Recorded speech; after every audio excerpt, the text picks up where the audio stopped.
அந்த கிதியோன் என்ன பண்ணினாரு அப்படின்னா, அந்த அந்த தேவனுக்கு தான் தேவன் என்னை சந்தித்தார்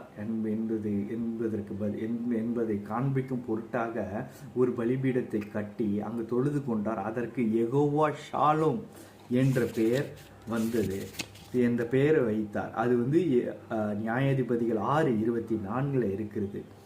அந்த யெகோவா ஷாலோம் அப்படின்னா சமாதானத்தின் தேவன் என்று பொருள்.